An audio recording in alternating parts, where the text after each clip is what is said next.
Swastayin at Aknia. Welcome to Khmer Voices, where we shine a spotlight on the achievements of the Khmer diaspora around the world.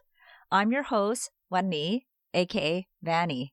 The path my guest today has taken so far isn't linear, far from it. Today I speak with Sokha Mov, aka Sokha in Khmer.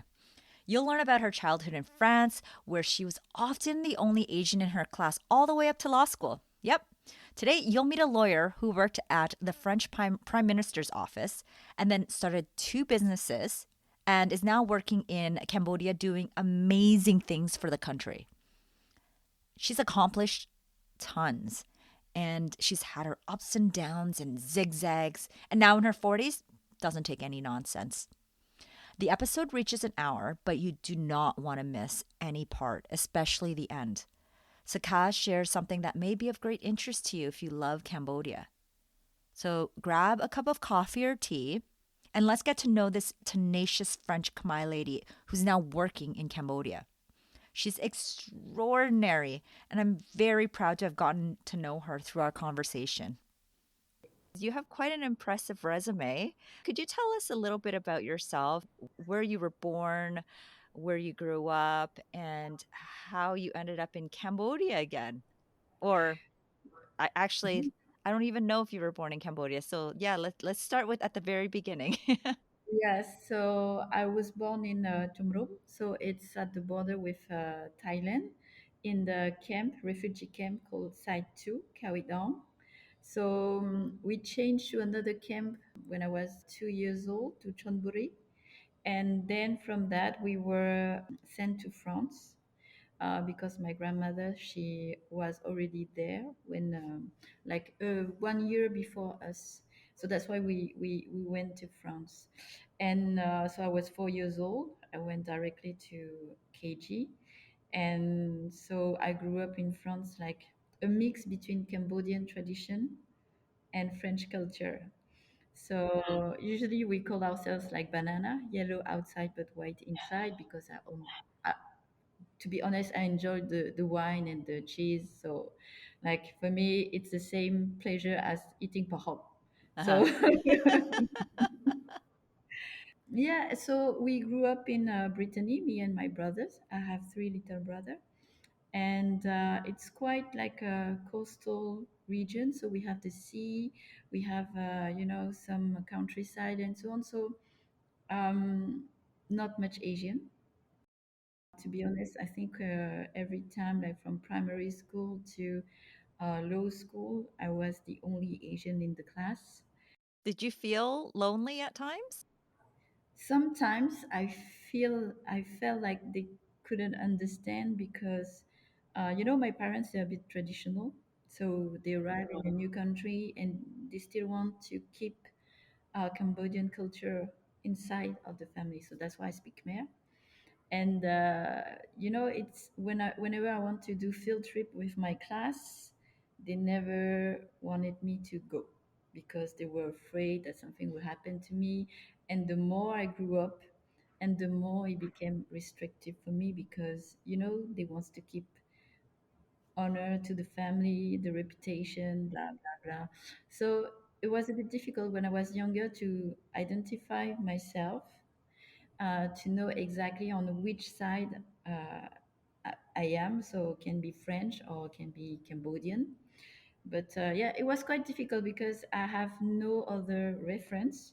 I mean, like I was the only one to eat fried rice when I go to field trip, and not like ham and cheese sandwich.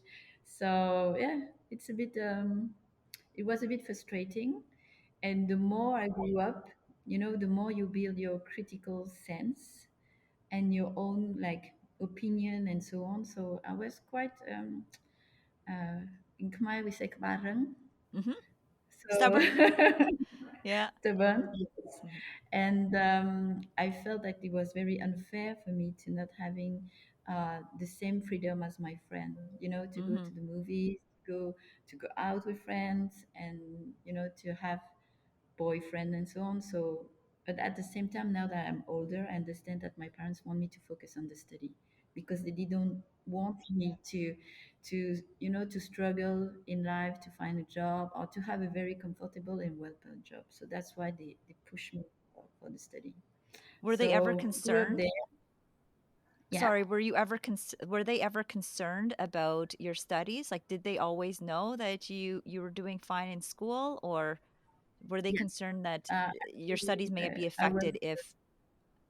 Hmm? Yeah, so I was quite like, I didn't have this kind of surge when I was a teenager to revolt myself and be against my parents or whatever. So I was quite like a very grade A student, always on the top of the class. Actually, I love studying.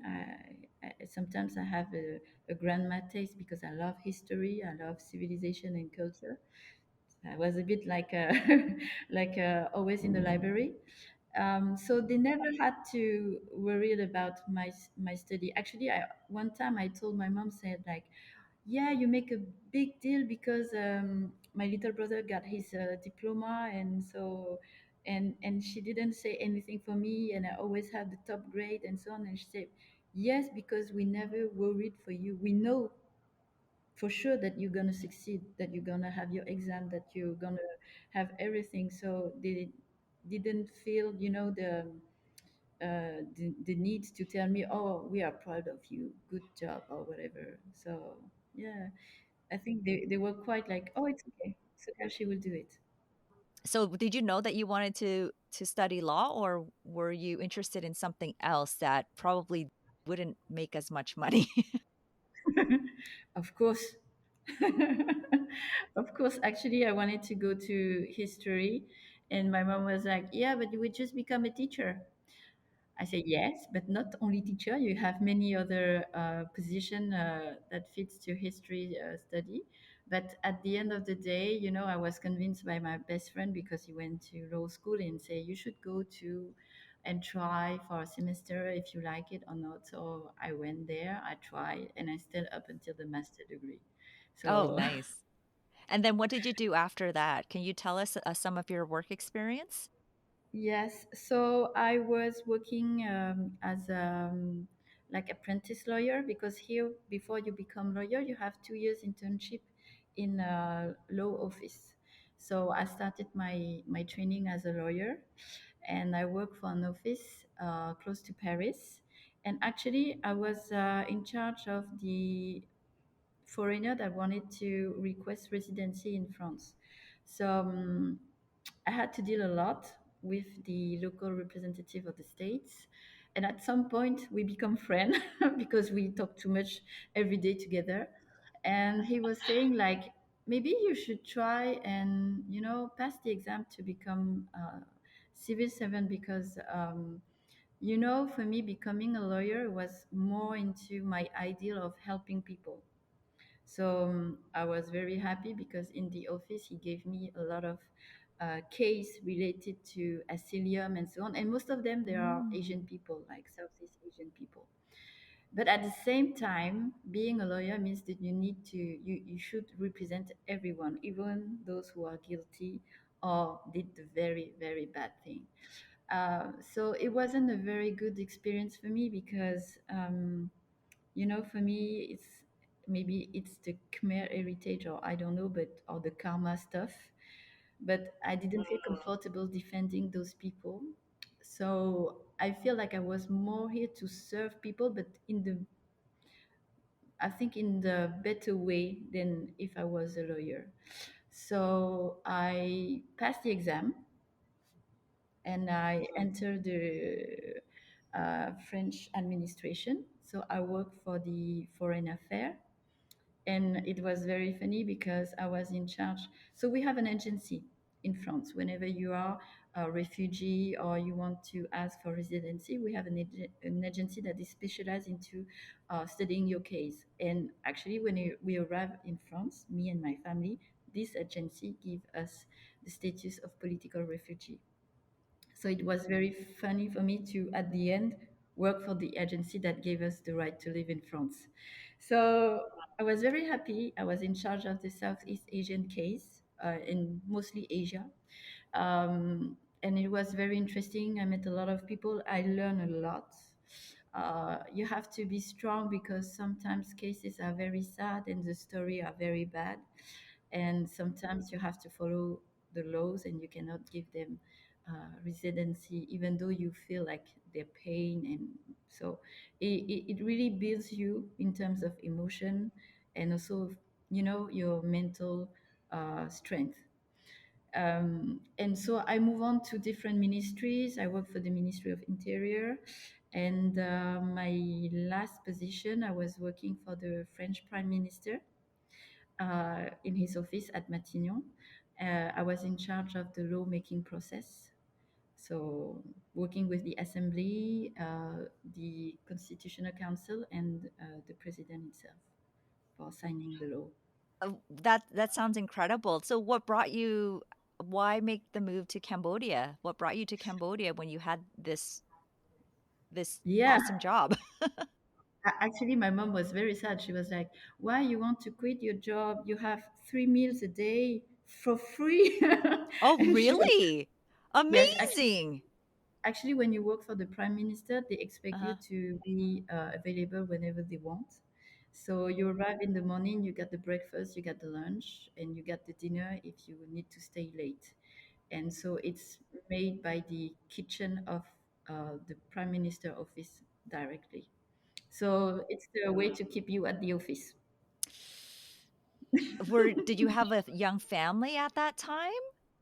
Yes, I was married with 2 kids, and when we decided to move back to Cambodia, actually I wasn't keen to come back, though I was the one that speak the most Khmer and is the most into the Khmer culture, because my ex-husband is Khmer Chinese, Okay. so he's more Chinese than Khmer.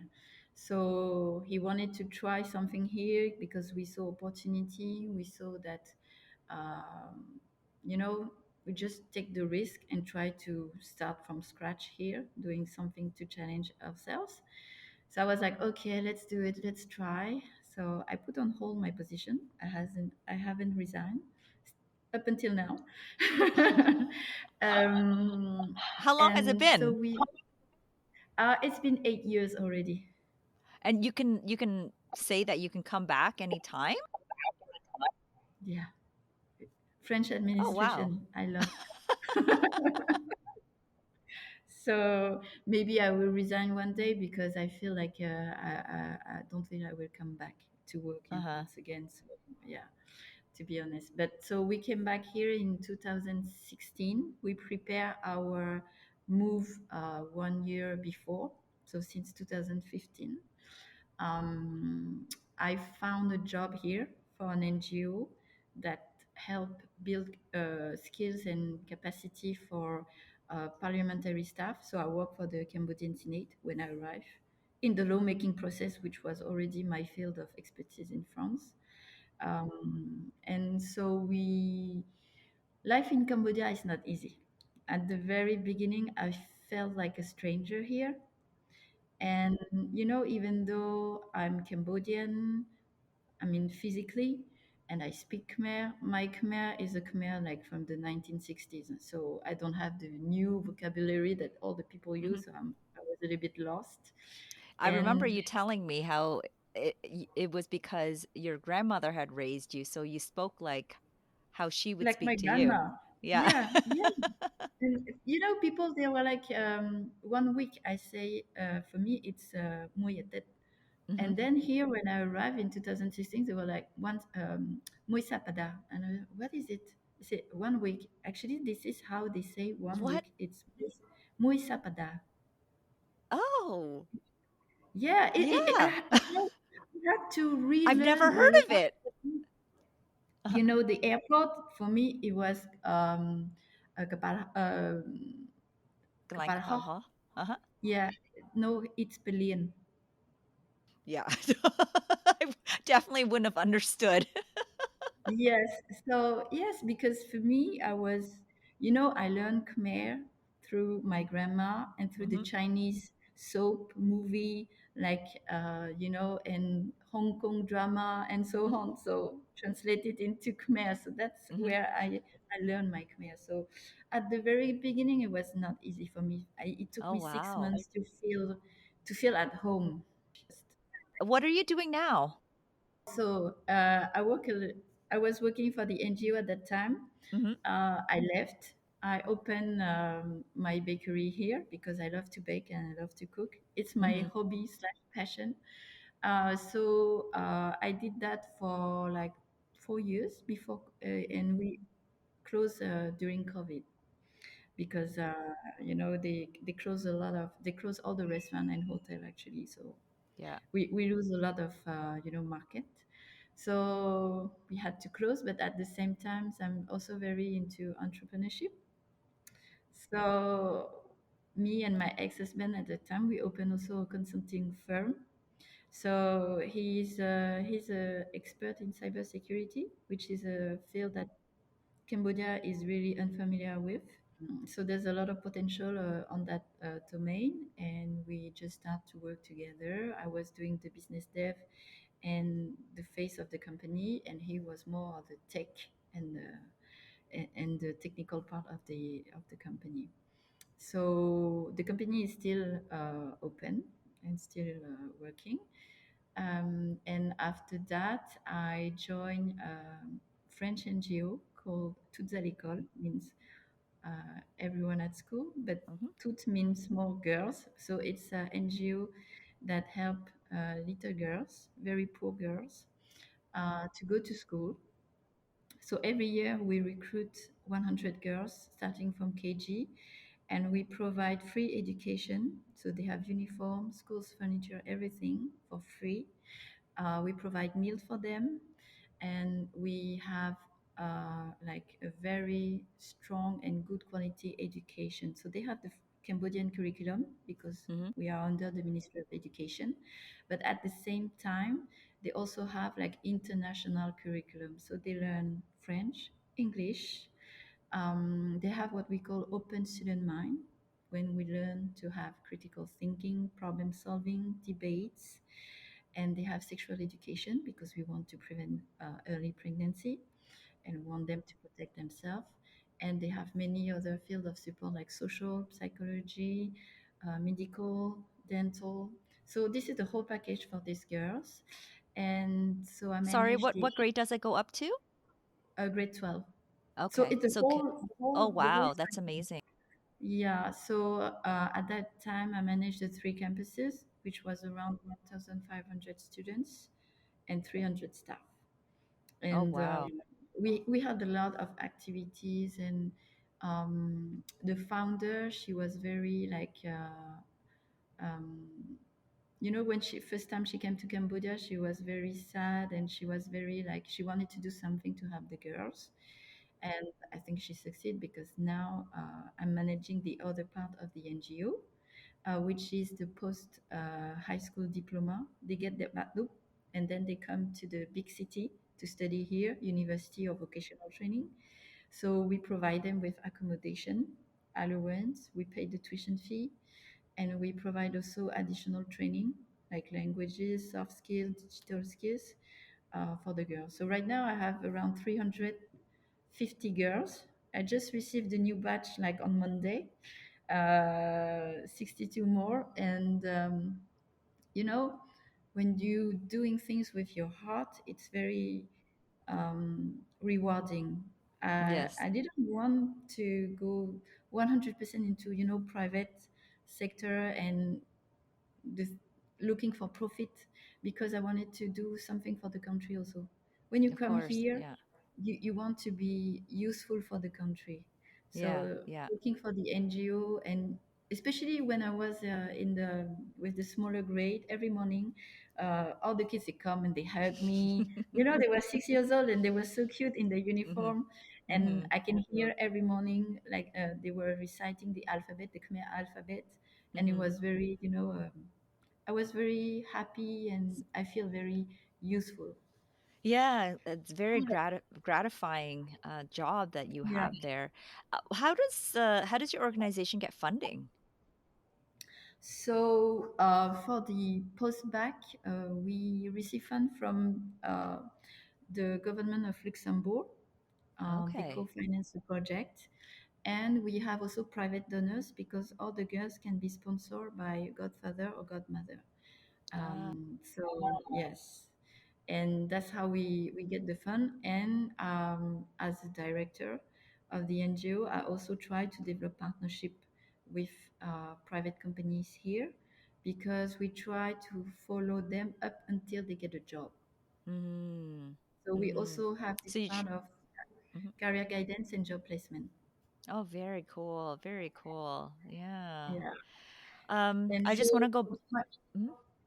just to finish, it's like my other job Mhm. is to be an advisor for the Minister of Labor in vocational training in Cambodia. So wait, you have So you're juggling three roles right now because you yes, have your and in IT consulting. You have your IT consulting so company with your ex-husband. the company, I'm not involved anymore because it's Okay. my ex-husband now. But Okay. I have the job at the NGO. I'm working also. I said part time, but it's almost full time sometimes for the ministry. Uh-huh.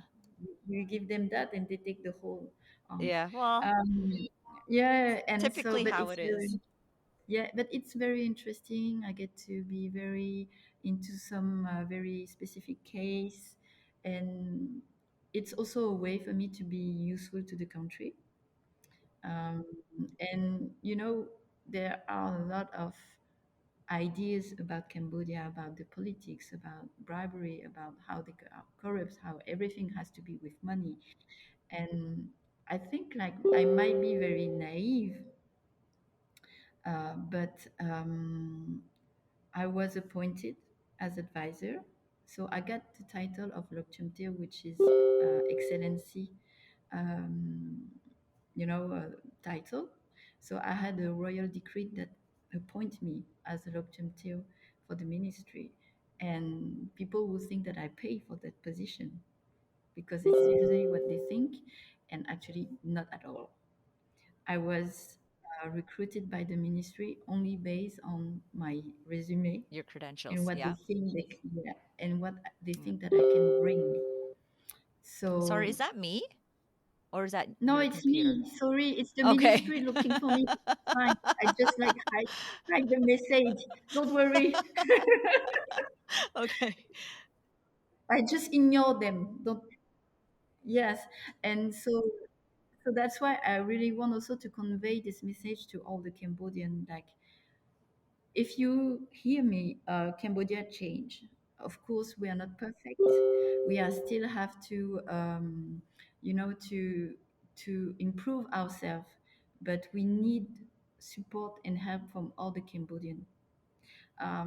I talked the other day with a state secretary here, and he was telling me like, I'm so happy that you came and you joined to help, because he said like, it's like all the Cambodian outside of Cambodia, they know that our house, is old and broken. They have the know-how, they have the experience to help rebuild the house or renovate it, but is Nobody willing to wants to do do it. it. Yeah. Yeah.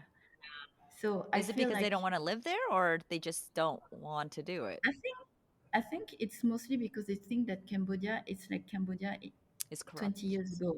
Yes. Right. Okay. Actually, I don't feel that. Um, How of did you course, I get work into a that lot. role? You were recruited? They I reached actually, out to it's you? because I'm very sociable. uh, I met one of the understate secretary at the French embassy, and we discussed. And just out of a joke, I said, if you have a position for me, I would be happy to help.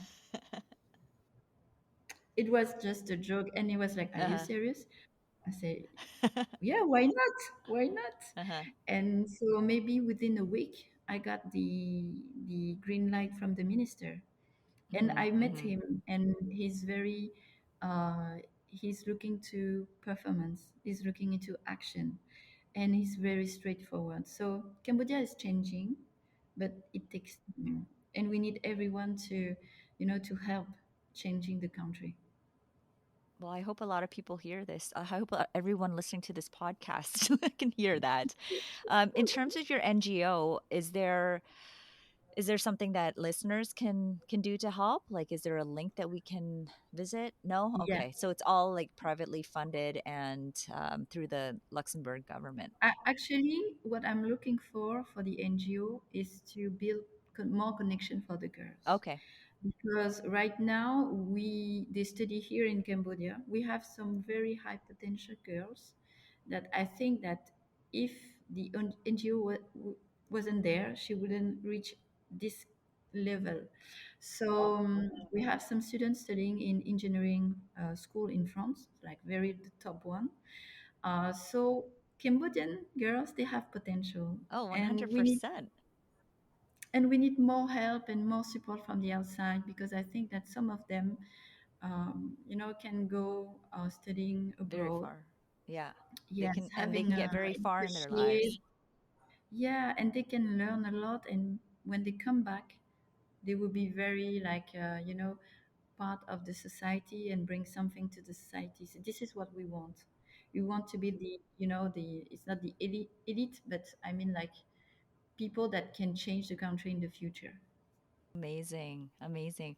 I want to go back and talk about you, how where you just where how you got the motivation to study. Like, was that just part of your personality? Was there someone that you looked up to? Was there someone that you aspired to be like when you were growing up?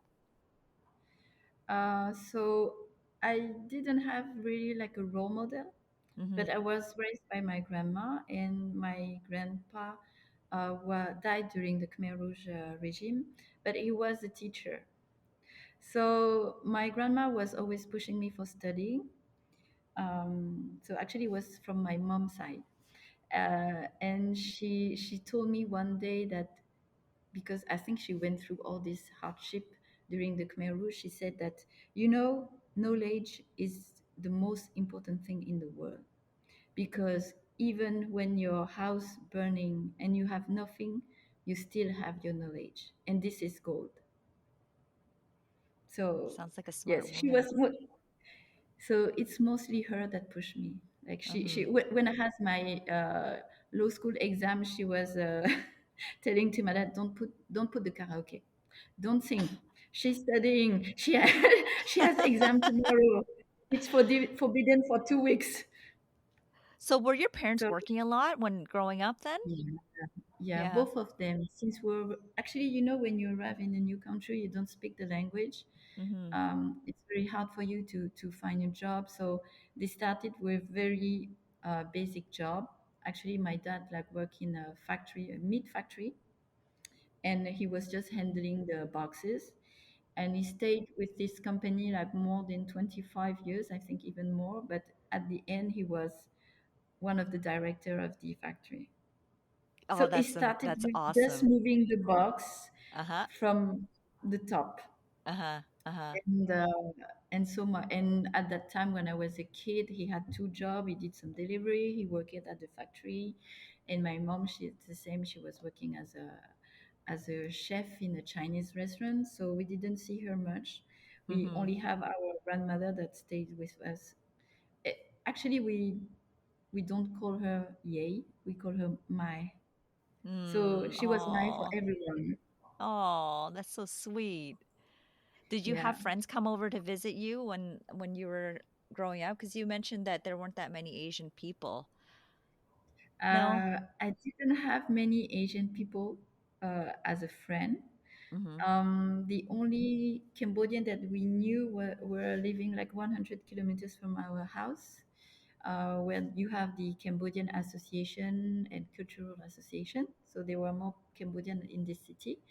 I had some friends, but we were so far, and when you are kids, you have to wait for your parents to go there to meet them. Yeah. So I never had like a very close Even Cambodian French friend. friends? What about French French, friends? of course, Yeah. a lot of Yeah. French, and that's why at some point I feel like it was unfair for me to not be able to go to students' party. What are some of the challenges that you had, like aside from being restricted in your social life when you I when you were entering your teenage years, what other challenges or struggles did you have growing up? I think it's mostly cultural because I feel like I was sitting between two chairs. I Mm, wanted to please my parents hmm. and respect Cambodian heritage and Khmer culture. But at the same time, I wanted to live like my friend, be able to go out and not being, have to stay home doing the cleaning, cooking, and so on. So it was a bit difficult for me to figure out where am I in this, in this um, situation. But um, I think I had a lot of resentment against my parents because at sometimes I feel like you don't understand me. Yeah. So because you want to be like the other, you want to be to hang out with your friend and so on, and not just say like, okay, sometimes I lied. I say I go to the library, but I go to the movie. I think everybody's done that. Yeah. Yes. Yeah, because you mentioned here, because I asked you what advice would you give to your younger self. You said that you gave me 4 points, and the second one Yes. said, your parents love you, even though they don't show it, but their love and faith in you is strong. They will be your best supporter in life. I guess Yeah. that kind of explains what you're talking about there. Yeah. Yeah. Actually, I think it's all Asian parents. They are not shower. They don't show their feeling. They don't show that they are proud of you, even though they Hmm. feel it. They are They'll proud tell of you. everyone else except you. Yes, yes. And you become like, oh, Sokha, she's doing her master degree. And no. Yeah. And even now she's like, my parents are like, no, Sokha, she's become a lok tail in Cambodia. Huh?" So, I mean, like, I would say like this past 2 years was very difficult for me because I had the divorce going on. I couldn't see my kids for 1 year. Yeah, struggle, legal battle to see my kids and so on. So it How was does very that work when you're difficult. in Cambodia? Oh, it's painful. So it's almost the same as the French law for the divorce. So we can reach out an agreement. It's just stamped by the court. The problem is like, you know, people that are very proud and think that nothing can happen to them, a bit toxic also. When I left, my ex-husband didn't accept that, and he was quite manipulative. So he prevented me from seeing my kids for almost a year and a half. Oh my goodness. Um, yes, I just reconnected with my eldest one. She's 15 now, but it's difficult because they were under some kind of influence, brainwashed, directly or not directly. So it's difficult to rebuild the connection and the trust between us. You see, so it's not easy, and I had to go back to France for a few months because at that time I felt like I needed to go home, and sorry. Oh, I'm sorry. We don't we you know what? This has nothing to do with your career path, so we don't even I'm probably going to edit this part out. No, but it's okay. It's okay. It's just like um, my family. They helped a lot to rebuild my trust. Another point that you put here says be yourself, don't be afraid about what people Oh think yeah. about you. Don't try to fit in the cultural norm. You're strong, you're good enough. Can you expand on that? Because you were talking about being in Um, this kind of like in two lives yeah. almost. Yes, it's like I have a two personality. Actually, I was always finding something wrong on me because I didn't like being Cambodian at some point. And I was a bit like when I said I resented my parents at that time, but I resented also the culture because I felt like it was putting walls And yeah, I think I always thought that I wasn't good enough for my parents.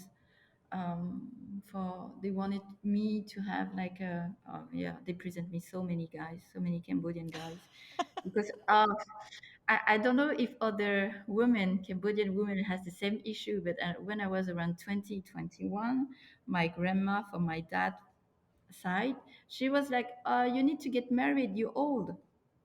Mm. And I think I was just Weren't you finishing still my in master's university degree. then?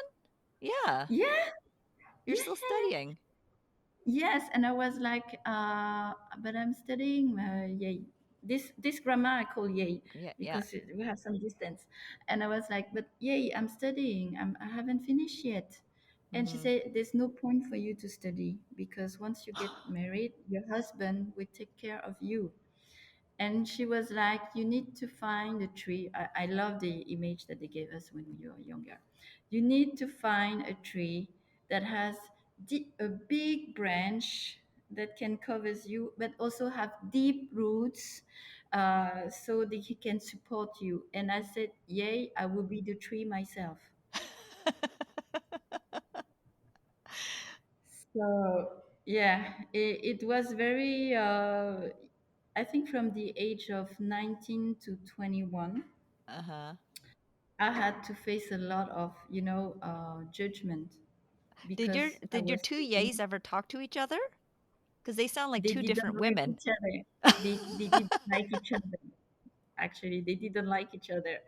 Uh, and I have one grandma that was pushing me to succeed in my study Mm-hmm. and doing something that that I can be proud of, Mm-hmm. and the other one was trying to match me with a guy that would be 20 years older than me. Oh goodness. And yes, and when I said I'm between two cultures, like for me, when I said, but my mom introduced me also to some guys, and I was like, but mom, what do you think? A guy, he's 36 years old, and he need his mom to bring it to introduce him a girl.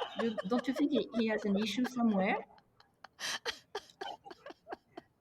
So I, I was a bit like my mom said, I talk too much, but I will Mal. never. Yes, Karen, Or and also Kmarin. like Yeah. to learn. But no, not at all. I was trying just to, protect myself and defend myself. And Uh-huh. um, for the story, I used to have a boyfriend, a hidden boyfriend, when I was in law school. A very nice one. I introduced him to my grandma, and she was like, okay, he's fine, he's a kind guy and so on. But my parents, they were like, we want to kill ourselves, you cannot do that, you cannot have a Was boyfriend. he How was he he was a French? French, yes, 100% French. Mm-hmm. And I will tell you why it's very funny. So at that time they were both like, no, you cannot date a French guy, or the reputation, blah blah blah, and how people are gonna talk about it. And you know um, it's bad for our family and so on and so on. So, but I keep dating him. And my dad at some point saying to me, like threatened me, like, if you live with me, you have to follow my rules. So I was in the first year of law school actually when he told me that. And I said, Dad, there's an article in the civil code that force you to pay my study up until I finish. It's like it's a duty from a parent to his kids. I'm Uh-huh. not afraid to go to the judge. And what did he say? He said, ah, he said like, yeah, that's why you go to this is what you learn at school. I said, yes, this is what I learned at school. So I was kind of a bit, yes, I talk back, but it's more like to defend and to protect myself. Yeah, But yeah. the parents didn't have bad intention, but in their vision at that time, it was the Mm-hmm. way to protect me. And what it is really funny now is like, now I have a new life partner, and he's 100% French, and my parents love him.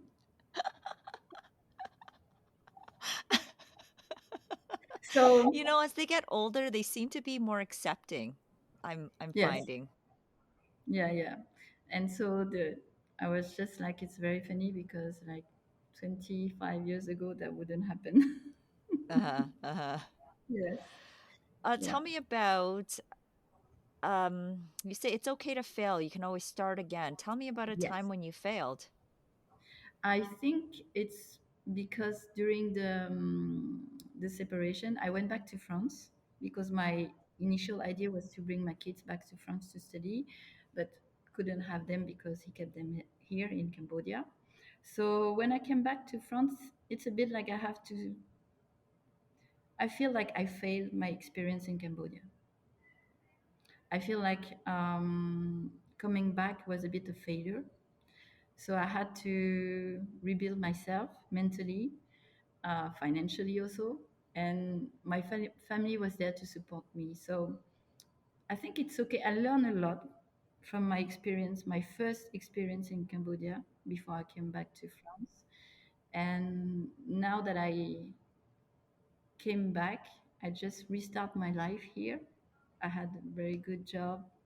I make some. I think I am less open to people in a way that I'm very selective in with the people who I open myself to because I don't want to be too much, you know.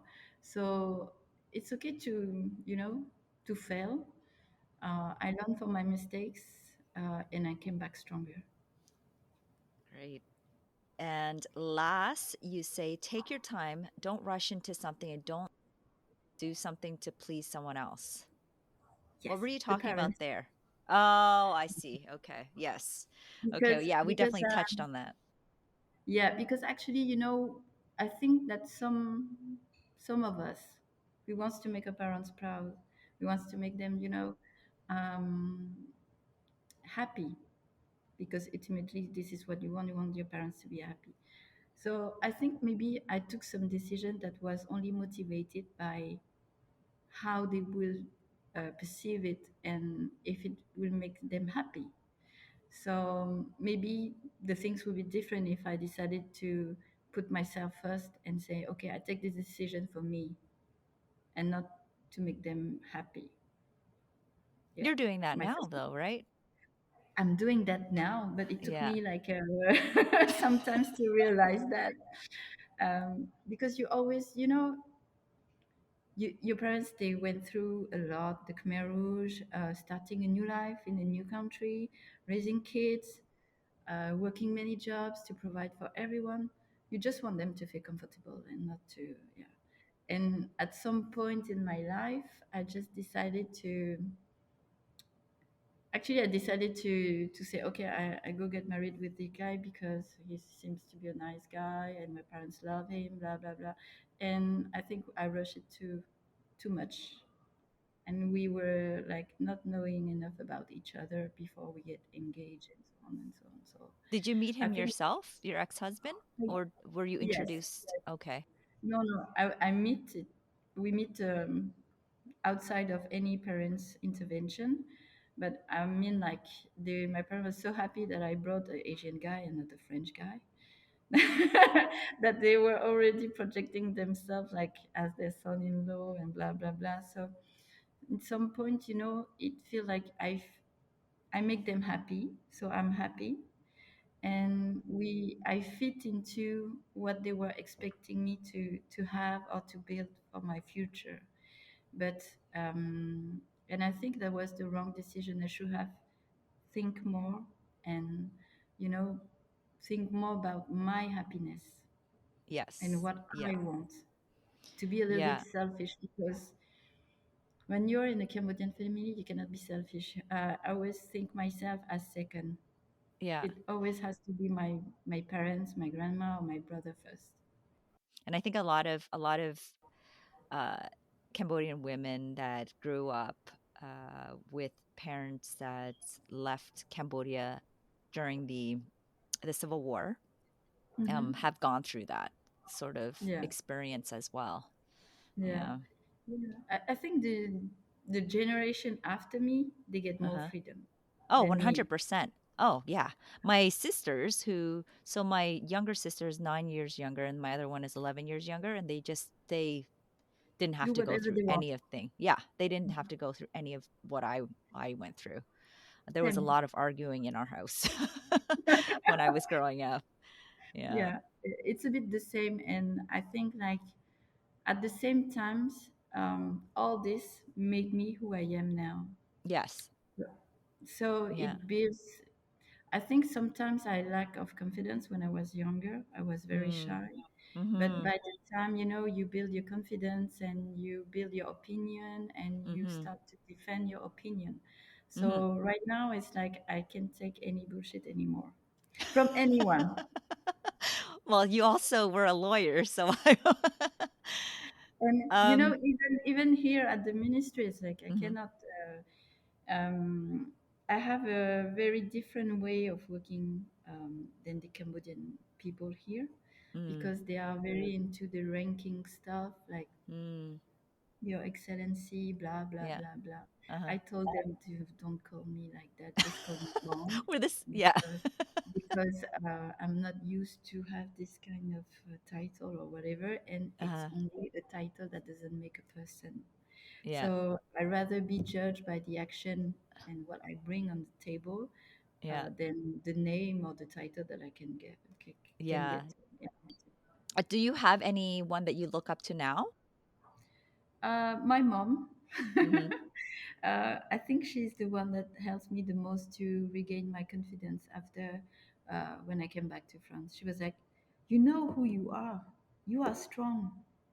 She said, like, "You did so much stuff since you're a kid by yourself, and you cannot do that." No, she was like, "You have to know your own strength.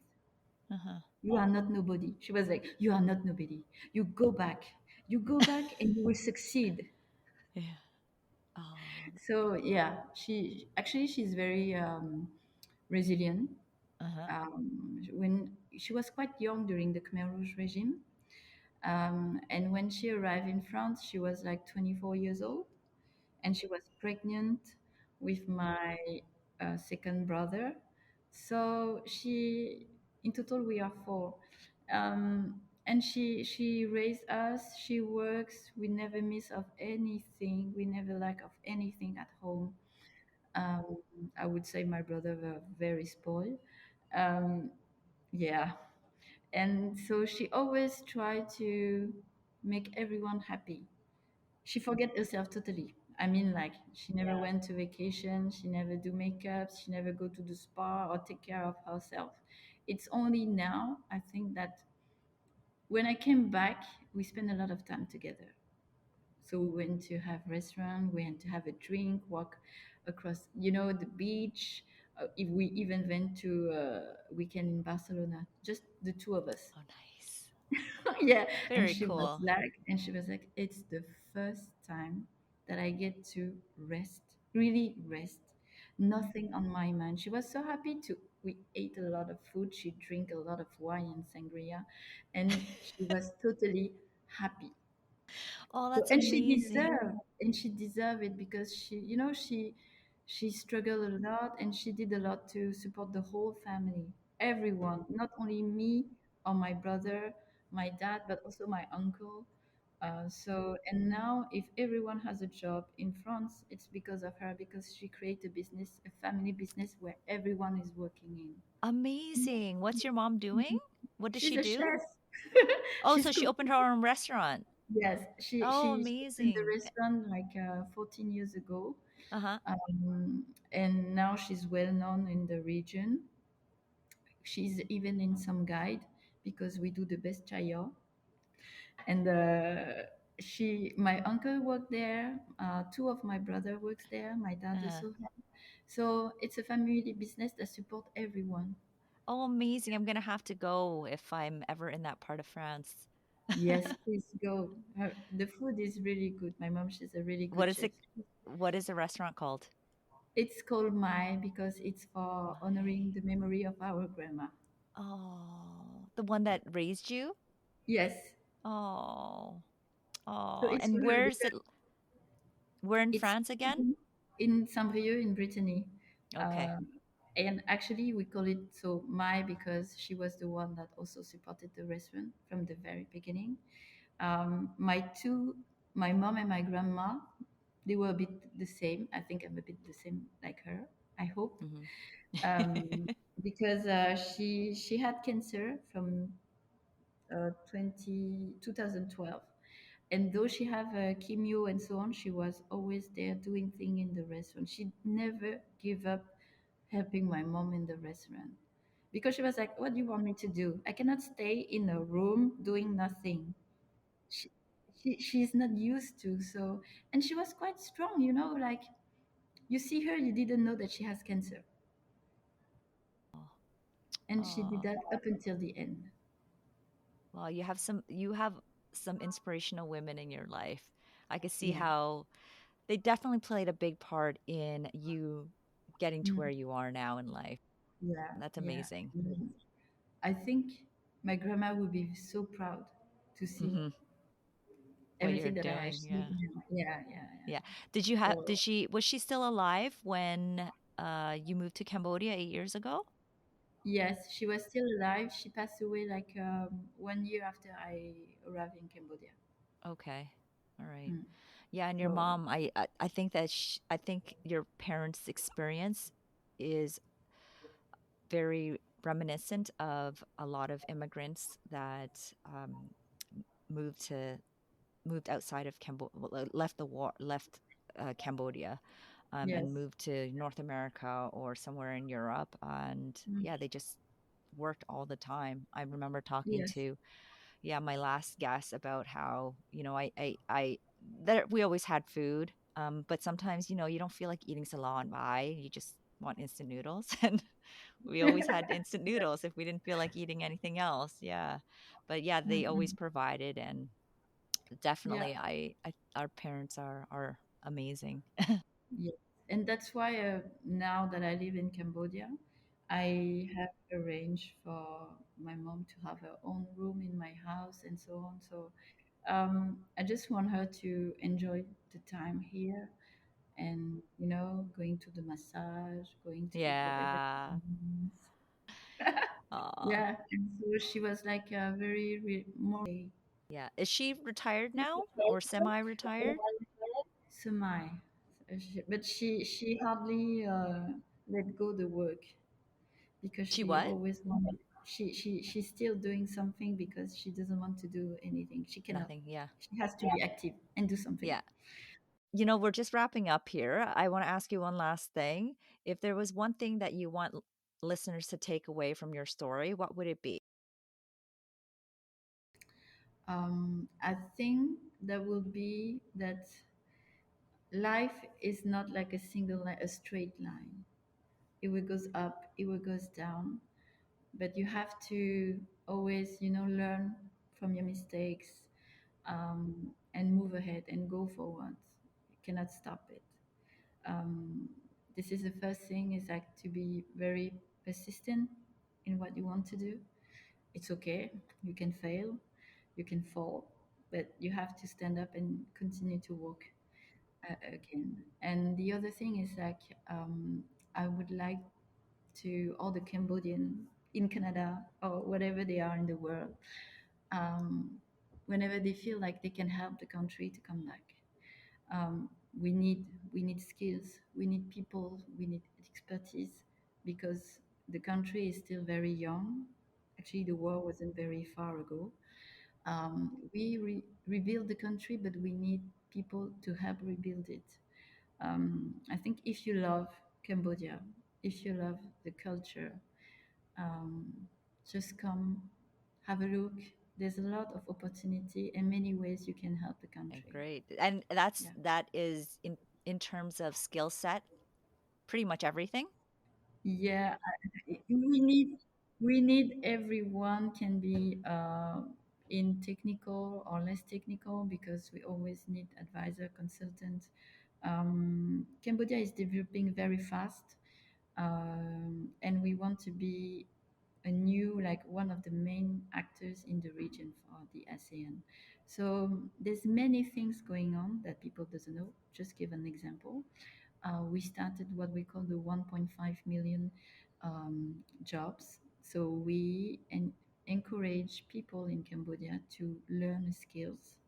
so they can get a decent job and they can support their family and their community. So it's a free training that we provide to 1.5 million people.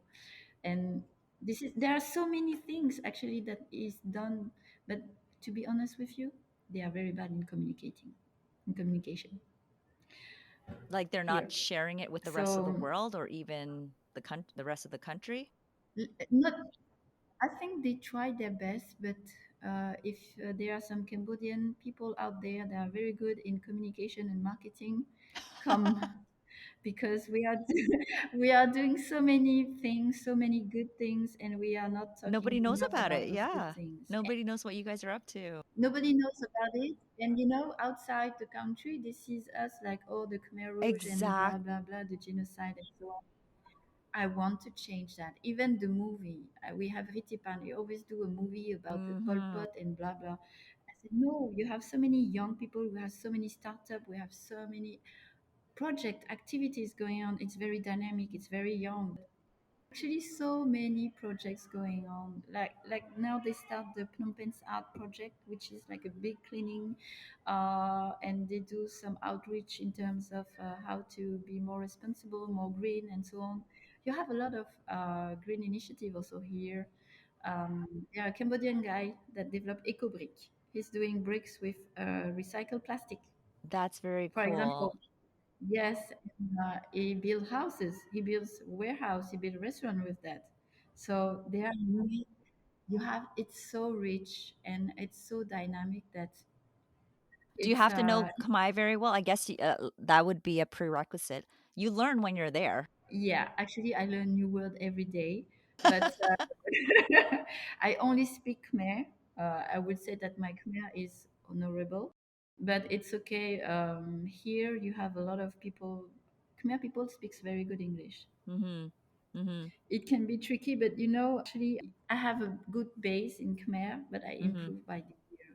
And working at the ministry, I have a lot of official documentation coming in all Khmer writing.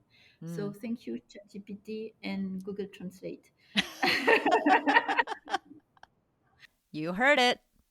If you've got skills to offer, Cambodia would love to have you contribute to rebuilding our home. Sakha's journey shows us that you don't have to stick to a linear path. You'll experience many highs, many lows, and that's life. In her 40s, Sakha is the most confident and proud she has ever been of all that she's capable of doing and her Khmer heritage.